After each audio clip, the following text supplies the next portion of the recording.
हर हर महादेव दोस्तों, आज से हम संपूर्ण श्रवण मास का महात्म्य शुरू करने जा रहे हैं। चलिए पहले तो हम बताते हैं श्रवण मास के आध्यात्मिक महत्व के बारे में। श्रावण अथवा सावन हिंदू पंचांग के अनुसार वर्ष का 5वां महीना होता है। इसे वर्षा ऋतु भी कहा जाता है क्योंकि इस समय बहुत वर्षा होती है और इस महीने अनेक त्योहार भी मनाए जाते हैं, जिसमें हरियाली तीज, रक्षाबंधन, नाग पंचमी आदि प्रमुख हैं। श्रावण पूर्णिमा को दक्षिण भारत में नारियाली पूर्णिमा और मध्य भारत में कजरी पूनम, उत्तर भारत में रक्षाबंधन और गुजरात में पवित्रोपना के रूप में मनाया जाता है। त्योहारों की विविधता भी भारत को अपने आप को विशिष्टता की पहचान है।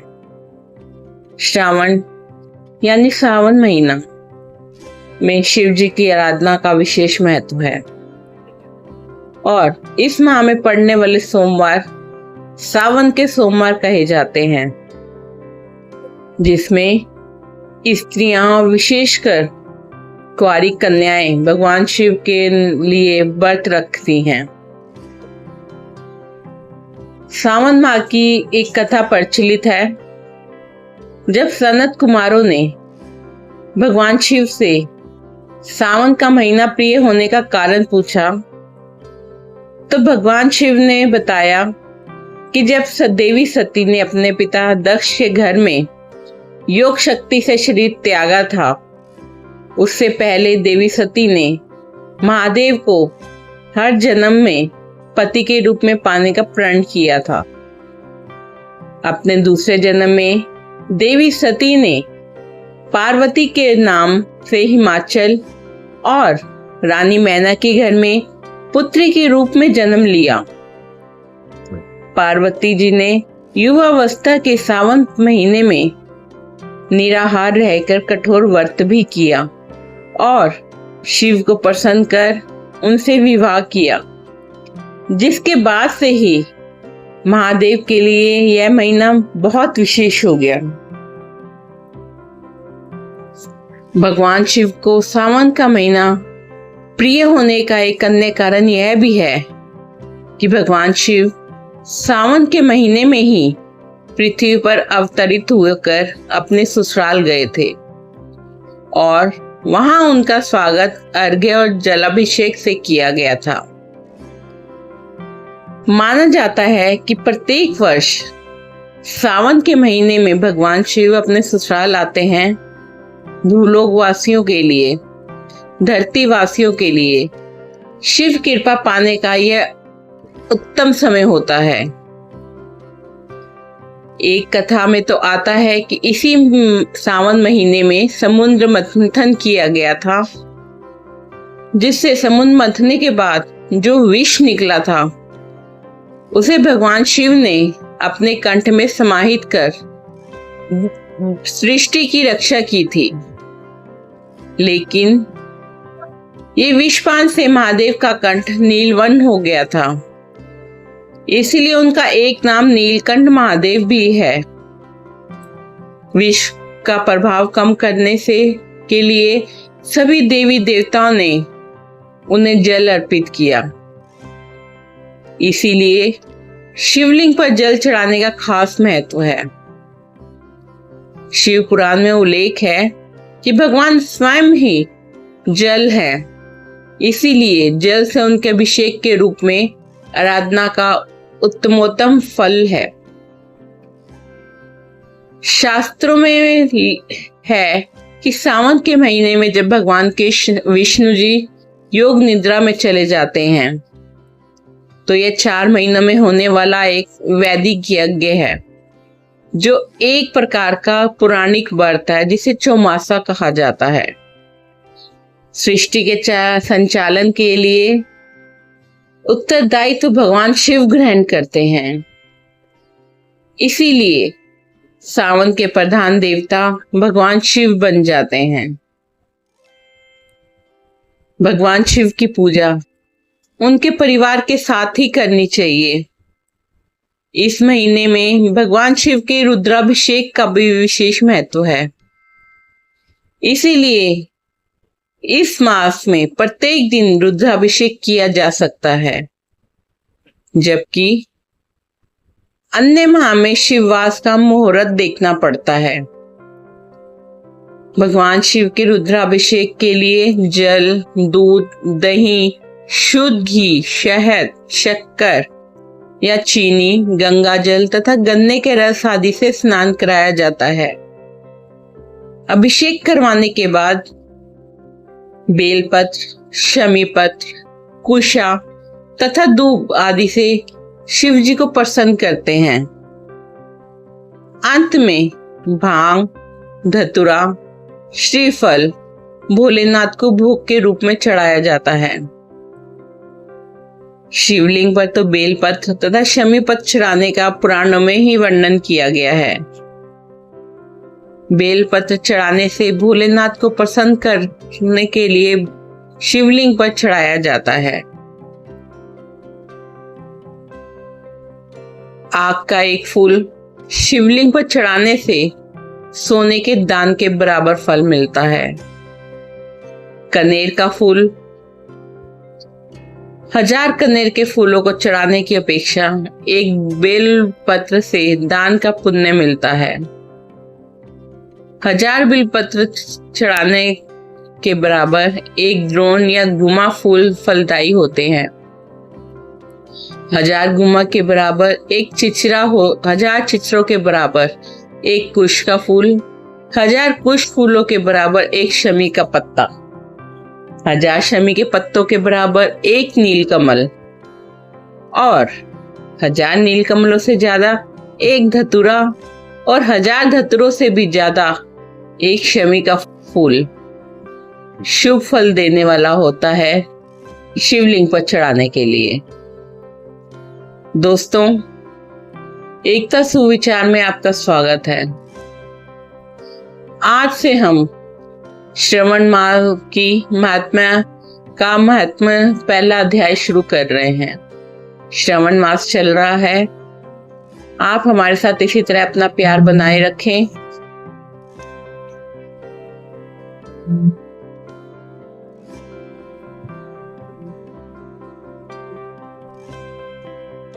दोस्तों, इसी तरह अपना प्यार बनाए रखें। हमारा ज्वाइन बटन दबाएं। चलिए श्रवण महात्म्य का पहला अध्याय शुरू करते हैं। हर हर महादेव। शौनक बोले, हे सूत जी, हे सूत, हे महाभाग, हे व्यास शिष्य, हे अंकलमश, आपके मुख कमल से अनेक आख्यानों को सुनते हुए हम लोगों को की तृप्ति नहीं होती है, अपितु बार बार सुनाने की इच्छा बढ़ती जा रही है।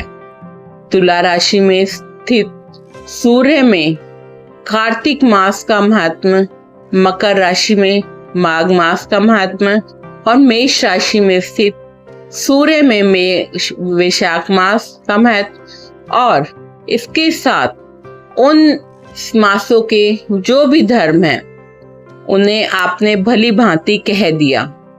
यदि आपके मत में इनसे भी अधिक महामय कोई मास हो तथा भगवत प्रिय कोई धर्म हो तो आप उसे अवश्य कहें, जिसे सुनकर कुछ अन्य सुनने की हमारी इच्छा ना हो। वक्ता को श्रद्धालु श्रोता के समक्ष कुछ भी छिपाना नहीं चाहिए। सूत जी बोले, हे मुनियों, आप सभी लोग सुने। मैं आप लोगों के वाक्य गौरव से अत्यंत संतुष्ट हूं। आप लोगों के समक्ष मेरे लिए कुछ भी गोपनीय नहीं है। दंभ रहित होना, असिकता, शठकता का परित्याग, उत्तम भक्ति, सुनने की इच्छा, विनम्रता, ब्राह्मणों के प्रति भक्ति परायणता, सुशीलता, मन की स्थिरता, पवित्रता, तपस्विता तथा अनसूया ये श्रोता के 12 गुण बताए गए हैं। ये सभी आप लोगों में विद्यमान हैं। अतः मैं आप लोगों पर प्रसन्न होकर उस तत्व का वर्णन करता हूँ। एक समय प्रतिभाशाली सनत कुमार ने धर्म को जानने की इच्छा से परम भक्ति से युक्त होकर विनम्रता पूर्वक ईश्वर भगवान शिव से पूछा।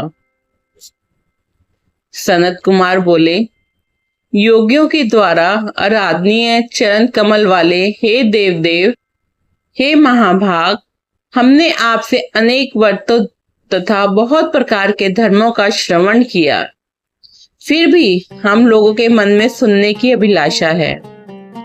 12 मास में जो मास सबसे श्रेष्ठ, आपकी अत्यंत प्रीति कराने वाला, सभी कर्मों की सिद्धि देने वाला हो और अन्य मास में किया गया कर्म यदि इस मास में किया जाए तो वह अनंत फल प्रदान करने वाला हो, हे देव, उस मास को बताने की कृपा कीजिए। साथ ही लोकानुग्रह की कामना से उस मास के सभी धर्मों का भी वर्णन कीजिए। ईश्वर बोले, हे सनत कुमार, मैं अत्यंत गोपनीय भी आपको बताऊंगा। हे सुवर, हे विधि नंदन, मैं आपकी स्वेच्छन इच्छा तथा भक्ति से प्रसन्न हूँ। 12 मासों में श्रावण मास मुझे अत्यंत प्रिय है। इसका महात्मा सुनने योग्य है। अतः इसे श्रावण मास कहा गया है। इस मास में श्रावण नक्षत्र युक्त पूर्णिमा होती है। इस कारण से भी इसे श्रावण कहा गया है। इसके महात्म्य के श्रवण मात्र से ही सिद्धि प्रदान करने वाला है, इसलिए भी यह श्रावण संज्ञा वाला है। निर्मलता गुण के कारण यह आकाश के सदृश है, इसीलिए नभा कहा गया है। इस श्रवण मास के धर्मों की गणना करने में इस पृथ्वी लोक में कौन समर्थ हो सकता है, जिसके फल का संपूर्ण रूप से वर्णन करने के लिए ब्रह्मा जी 4 मुख वाले हुए, जिनके फल की महिमा को देखने के लिए इंद्र 1000 नेत्रों से युक्त हुए और जिसके फल को कहने के लिए शेषनाग 2000 जिह्वाओं से संपन्न हुए। अधिक कहने से क्या प्रयोजन है, इसके महात्म्य को देखने और कहने में कोई भी समर्थ नहीं है। हे मुने, अन्य मास इसकी एक कला को भी नहीं प्राप्त होते हैं। यह सभी व्रतों और धर्मों से युक्त है। इस महीने में एक भी दिन ऐसा नहीं है जो व्रत से रहित दिखाई देता हो। इस माह में प्राय सभी तिथियां व्रत युक्त है। इसके महात्म्य के संदर्भ में मैंने जो कहा है वह केवल प्रशंसा मात्र नहीं है। आंतों, जिज्ञासुओं, भक्तों, अर्थ की कामना करने वाले, मोक्ष की अभिलाषा रखने वाले और अपने अपने अभिष्ट की आकांक्षा रखने वाले चारों प्रकार के लोग, ब्रह्मचर्य, गृहस्थ, वानप्रस्थ, संन्यास आश्रम वाले को इस श्रावण मास में व्रतानुष्ठान करना चाहिए। सनत कुमार बोले, हे भगवान, हे सतम, आपने जो कहा कि इस मास में सभी दिन एवं तिथियां व्रत रहित नहीं हैं, तो आप उन्हें मुझे बताएं। किस तिथि में और किस दिन में कौन सा व्रत होता है? उस व्रत का अधिकारी कौन है? उस व्रत का फल क्या है? किस किस ने उस व्रत को किया? उसके उद्यापन की विधि क्या है? प्रधान पूजन कहाँ हो और जागरण करने की क्या विधि है? उसका देवता कौन है? उस देवता की पूजा कहाँ होनी चाहिए, पूजन सामग्री क्या क्या होनी चाहिए और किस व्रत का कौन सा समय होना चाहिए। हे प्रभु, वह सब आप मुझे बताएं।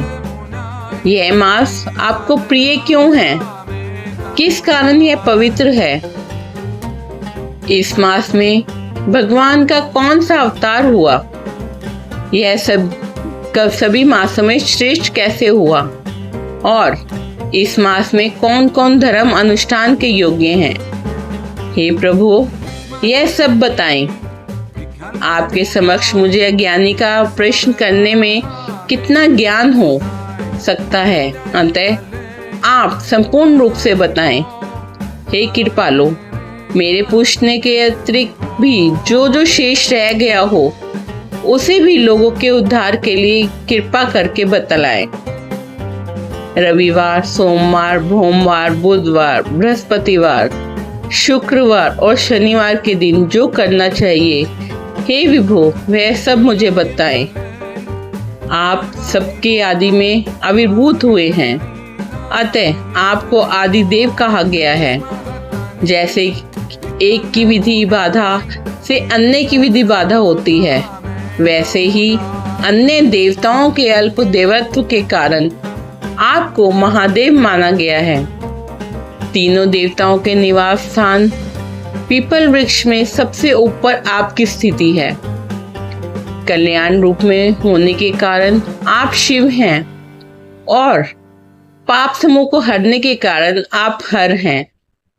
आपके आदि देव होने में आपका शुक्ल वर्ण प्रमाण है, क्योंकि प्रकृति में शुक्ल वर्ण ही प्रधान है, अन्य वर्ण विकृत हैं।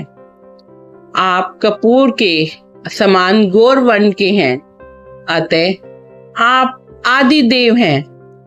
गणपति के अधिष्ठान रूप 4 दल वाले मूलाधार नामक चक्र से ब्रह्मा जी के अनुष्ठान रूप 6 दल वाले स्वाधिष्ठान नामक चक्र से, विष्णु के अधिष्ठान रूप 10 दल वाले मणिपुर नामक चक्र से भी आप के अधिष्ठित होने का कारण आप ब्रह्मा तथा विष्णु के भी ऊपर स्थित हैं।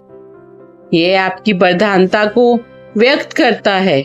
हे देव, एकमात्र आपकी ही पूजा से पंचायतन पूजा हो जाती है, जो कि दूसरे देवताओं की पूजा से किसी भी तरह संभव नहीं है।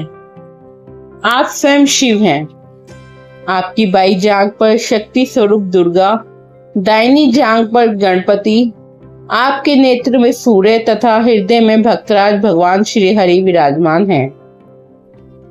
अन्न के ब्रह्म रूप होने तथा रास के विष्णु रूप होने और आपके उसका भोक्ता होने के कारण, हे ईशान, आपके श्रेष्ठत्व में किसी संदेह हो सकता है।